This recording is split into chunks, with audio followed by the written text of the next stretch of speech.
A imagem que ficou ao final da segunda parte era de uma torre inacabada e de vozes em muitos idiomas ressoando na planície de Sinear. Homens e mulheres olhavam uns para os outros e, de repente, já não se compreendiam. Esse momento assinalou não apenas o fim de um projeto arquitetônico, mas o início da diversidade de línguas e culturas que hoje se espalham pelo planeta. Mas por que essa história tão antiga continua ecoando em nossos corações? Será que ela é apenas uma curiosidade arqueológica ou carrega um aviso para nossas vidas? Nesta terceira parte, vamos mergulhar no significado mais profundo da Torre de Babel e descobrir o que ela revela sobre orgulho, unidade, dispersão e redenção. A pergunta: o que a história da Torre de Babel ensina sobre o coração humano e sobre Deus? Porque Deus confundiu as línguas e existe uma esperança de reconciliação depois da dispersão? O pecado por trás dos tijolos. A narrativa de Gênesis apresenta pessoas que falavam a mesma língua e possuíam um mesmo propósito. Eles disseram: vamos construir uma cidade e uma torre cujo topo alcance os céus. Vamos fazer um nome para nós mesmos. GN 11:4. O problema não era uma torre alta em si. A construção em si não era uma afronta. O pecado estava na motivação. Eles queriam fazer um nome, isto é, buscar glória própria, independência de Deus e segurança longe da vontade divina. No mundo antigo, dar nome significava autoridade. Ao tentar dar nome a si mesmos e ao projeto, os construtores estavam reivindicando algo que só Deus pode conceder. Essa busca por autoexaltação é uma tentação constante. Quantas vezes não construímos nossos próprios zigurates, carreiras, relacionamentos, reputações, com a intenção de mostrar grandeza ou buscar segurança? Construímos para sermos lembrados, para controlar nosso destino. Mas o relato bíblico lembra que nenhum monumento humano pode substituir a dependência de Deus. Como escreveu o apóstolo Tiago: Deus resiste aos soberbos, mas concede graça aos humildes. Tajnar 4:6. A Torre de Babel é uma advertência.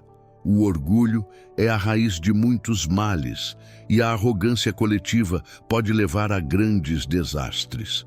Outro detalhe importante é que Deus havia dado à humanidade um mandamento de se multiplicar e encher a terra. GMT 1:28, 9:1. Os construtores de Babel, contudo, dizem explicitamente que querem evitar serem dispersos. Em vez de obedecer ao chamado de Deus para espalhar e governar a terra, eles buscam centralizar-se, criar uma única cultura, um único lugar onde pudessem controlar tudo. Assim, a torre representa a recusa em obedecer, a tentativa de instaurar uma ordem alternativa. Quando Deus confunde as línguas e dispersa as pessoas, Ele não está punindo o progresso humano, mas limitando o potencial para tirania e mal. Essa perspectiva é confirmada pela tradição cristã. Pastor Dave Koop observa que o projeto de Babel revela como a busca de autoglorificação nos afasta do propósito de Deus e que a verdadeira unidade é alcançada quando colocamos Deus no centro. A arrogância coletiva leva à concentração do mal e à opressão. Por isso, Deus intervém, confundindo a linguagem e impedindo a construção de um império mundial sem ele. O arcebispo de Washington, em um artigo devocional, ressalta que o problema em Babel não era a torre em si, mas o orgulho por trás dela. Eles pensaram que podiam subir ao céu por seus próprios esforços. Além disso, o artigo lembra que nomear as coisas é prerrogativa de Deus. Os homens tomaram para si esse direito sem a bênção divina. Unidade versus unidade sob Deus. Quando lemos sobre Babel, é tentador pensar que Deus é contra a união dos povos. Mas a história não condena a colaboração humana. Ela condena a unidade que se opõe a Deus. A Bíblia to Life, em um artigo sobre Babel, destaca que existe uma unidade natural, construída sobre semelhanças humanas e interesses comuns, e uma unidade espiritual, que se baseia na fé e na submissão a Deus. Os construtores de Babel estavam unidos, mas em rebelião. Suas habilidades linguísticas e tecnológicas serviam a um propósito egoísta. Deus viu essa unidade voltada para a autopromoção e a interrompeu, confundindo a linguagem e dispersando as pessoas. Unidade sem Deus pode ser perigosa porque tende a concentrar poder em poucas mãos. A torre teria sido o centro de uma cidade-estado, possivelmente governada por um líder tirânico. Muitos associam Nimrod a isso. Esse tipo de poder absoluto pode levar à opressão. Ao dispersar as pessoas, Deus limitou a capacidade de uma única cultura dominar e corromper o mundo. Em outras palavras, a confusão das línguas foi uma graça, não apenas um juízo. Ela dividiu a humanidade em nações, dificultando o avanço rápido de ideologias malignas e permitindo diversidade. No entanto, a dispersão não foi o fim da história. A Bíblia logo apresenta o chamado de Abraão, um único homem a quem Deus promete fazer uma grande nação que abençoará todas as famílias da terra. Gênesis 12, 1-3. Deus dispersa para impedir o mal e, em seguida, inicia um plano para reunir as nações de volta por meio da fé. Como explica a Bíblia to Life, o projeto de Babel demonstra a soberania de Deus ao frustrar planos humanos e a importância de seu propósito redentor. Ele dispersou os povos, mas escolheu Abraão para ser o pai de uma nação através da qual todas as outras seriam abençoadas. Essa tensão entre dispersão e bênção prepara o cenário para a vinda do Messias. Lições éticas e espirituais. 1. Orgulho e humildade. O principal ensinamento de Babel é a necessidade de humildade. Quando buscamos fazer um nome para nós mesmos, excluindo Deus, estamos construindo uma torre de orgulho. Deus desce. Na narrativa, ele olha para baixo, como se a torre fosse insignificante, e nos lembra que somos criaturas. Pastor Cuppy observa que precisamos construir nossas vidas sobre a palavra de Deus, não sobre nossas realizações. O orgulho precede a queda. A humildade abre caminho para a graça. 2. Obediência à missão de Deus. Babel rejeitou o mandato de espalhar-se e encher a terra. No entanto, Deus ainda chama seus seguidores a avançar, a compartilhar o amor e a bondade em todo o mundo. Quando escolhemos a segurança de nossas próprias cidades e nos recusamos a sair, estamos repetindo o pecado de Babel. A dispersão mostra que Deus usará meios drásticos para cumprir sua missão. 3. Unidade em Deus, não contra Deus. A unidade, por si só, não é virtuosa. Hitler uniu a Alemanha. Ditadores modernos unem nações sob terror. A questão é, qual o propósito da nossa unidade? A única unidade que perdurará é aquela baseada na verdade de Deus. A confusão das línguas foi um freio a uma humanidade unida em rebelião. O verdadeiro conserto para Babel viria mais tarde, quando Deus enviou o Espírito Santo. 4. Diversidade como bênção. A multiplicidade de línguas e culturas não é um acidente lamentável, é parte do plano de Deus. A Answers, em Gênesis, ressalta que a diversidade de línguas explica a riqueza das civilizações e refuta qualquer noção de superioridade racial. Somos todos descendentes de Noé e de Adão. A diversidade genética e cultural surge da dispersão e da adaptação. Portanto, racismo e chauvinismo não têm base bíblica. 5. Limites divinos ao mal.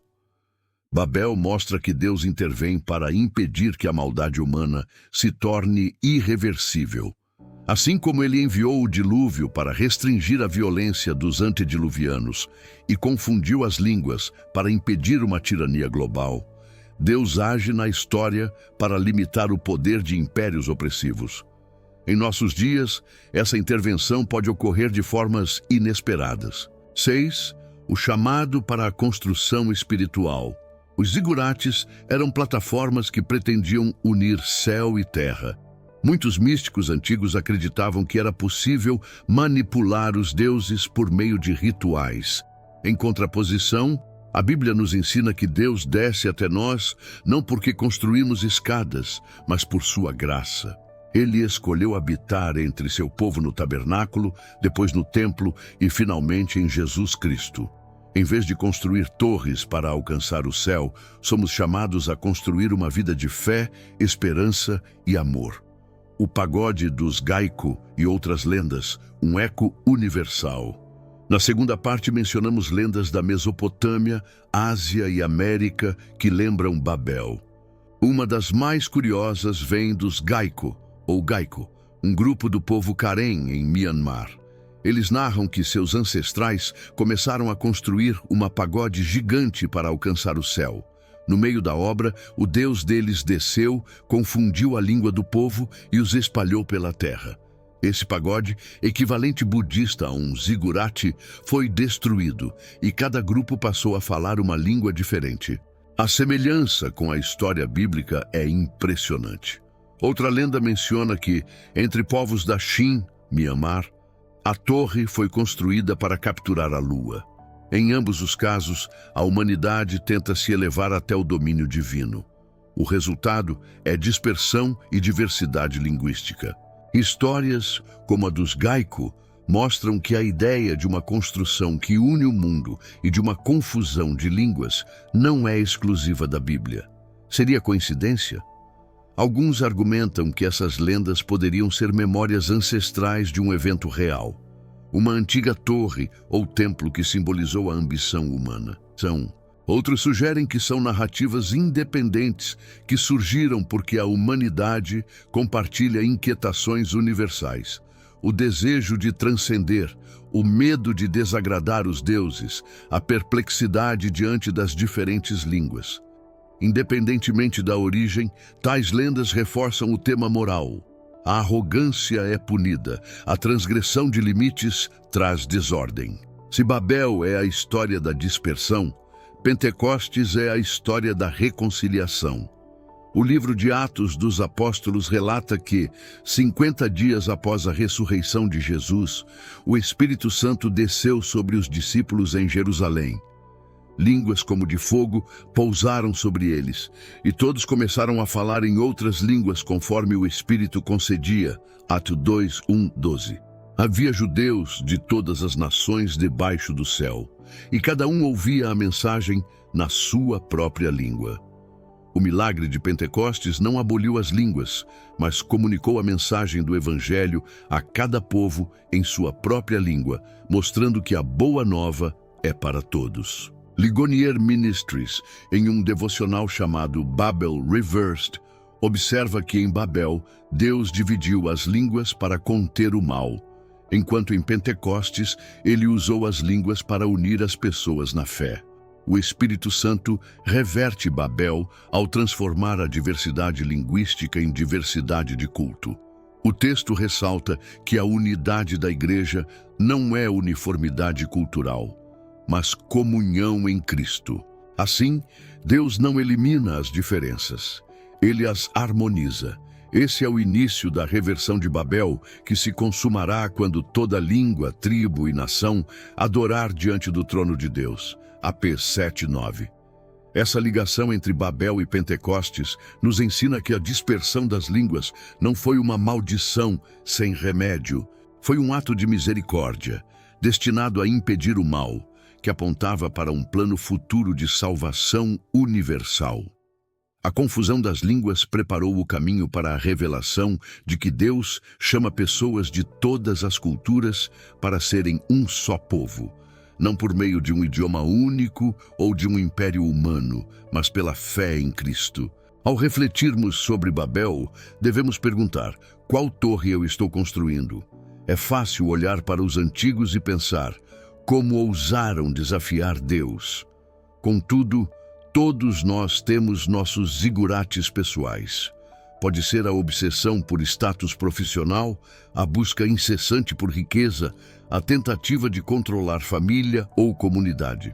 Talvez seja um ministério ou projeto que começou com a melhor das intenções, mas que se tornou um ídolo. A pergunta não é se construir é errado, mas se estamos construindo para a glória de Deus ou para o nosso nome. O relato de Babel nos desafia a examinar o coração e a alinhar nossos projetos com a vontade divina. Jesus mesmo nos deu uma analogia de construção. 2 homens edificam casas, um sobre a areia e outro sobre a rocha. A casa sobre a rocha, que é a obediência à palavra de Cristo, permanece. A casa sobre a areia, autossuficiência, cai. Assim como a Torre de Babel desmoronou por causa da motivação errada, qualquer coisa que construímos fora de Deus acabará em confusão. Além disso, a Torre de Babel é um convite à celebração da diversidade linguística e cultural. Em vez de ver as diferenças como obstáculos, podemos enxergar nelas o reflexo da criatividade divina e o potencial para enriquecer nossas perspectivas. Deus criou diferentes culturas para que juntas pudessem refletir a plenitude de sua glória. Quando nos isolamos em nossa torre cultural, perdemos a beleza da diversidade. O chamado de Babel é sair da cidade e preencher a terra com bondade, conhecimento, arte e fé. Outro ponto prático é reconhecer que Deus ainda se opõe aos impérios arrogantes. Em nossa era de globalização, corporações gigantes e governos poderosos tentam estabelecer hegemonias. Redes sociais e algoritmos criam torres de informação que nos seduzem com a promessa de poder e controle. A história de Babel nos lembra que Deus derruba impérios que se exaltam acima do ser humano e confunde estratégias que visam manipular massas. Se defendemos ideologias que anulam a dignidade humana ou excluem Deus da esfera pública, corremos o risco de repetir Babel. Finalmente, o relato nos desafia a procurar a unidade correta, não a uniformidade cultural imposta, mas a comunhão em torno de Cristo. Em uma era de polarização, precisamos distinguir entre unidade em prol da justiça, da verdade, da compaixão e uniformidade que suprime a consciência. A confusão das línguas nos convida a ouvir outros idiomas, histórias e experiências. Pentecostes nos convida a anunciar a mensagem da cruz a todos os povos. Quando deixamos de lado a soberba e buscamos a glória de Deus, Ele nos concede uma língua de amor que transcende barreiras. A jornada da Torre de Babel, à nossa época, revela um arco narrativo surpreendente. Ela começa com homens e mulheres unidos em orgulho e termina com uma humanidade dispersa, mas com a possibilidade de unidade verdadeira em Deus. Durante este vídeo, vimos que o verdadeiro pecado em Babel não era a torre, mas o desejo de dominar o céu e fazer um nome. Deus confundiu as línguas para limitar o mal e proteger a humanidade de uma tirania global. A dispersão era tanto juízo quanto misericórdia. Por meio dela, Deus enriqueceu o mundo com diversidade e impediu uma uniformidade opressiva. Em Abraão e finalmente em Cristo e no Pentecostes, Deus iniciou a reversão de Babel, reunindo pessoas de todas as nações em uma família de fé. As lendas de pagodes e torres em diversas culturas ecoam a mensagem de Babel. A soberba será disciplinada e o céu não é alcançado por nossos próprios esforços. A Torre de Babel nos lembra que somos eternos construtores. Nossos dias são cheios de projetos, obras, relacionamentos e sonhos. Mas a pergunta que determina se nossa torre permanecerá ou será confundida é: para quem construímos? Se construirmos para nossa glória, corremos o risco de criar algo que Deus terá de derrubar. Se construirmos em obediência e humildade, poderemos edificar algo que honre a Deus e sirva aos outros. Jesus, o verdadeiro caminho ao céu, nos mostra que não precisamos de escadas de tijolos, precisamos da sua cruz e ressurreição. Ele desceu do céu para nos levar de volta a Deus. Agora que exploramos o significado espiritual da Torre de Babel, convido você a olhar para os projetos da sua vida. Há alguma torre de orgulho que precisa ser desmontada? Existe alguma área em que você precisa deixar de tentar fazer um nome e, em vez disso, confiar em Deus? Compartilhe suas experiências nos comentários. Estamos todos construindo e aprendendo. Se você gostou desta série, deixe seu like, inscreva-se no canal e ative as notificações para acompanhar nossos próximos temas. Em breve, vamos explorar outras histórias bíblicas com a mesma profundidade, desvendando seus mistérios e aplicando suas lições. E lembre-se, a verdadeira escalada não é para o céu feito de tijolos, mas para o coração de Deus, que nos chama à humildade, à diversidade e à comunhão.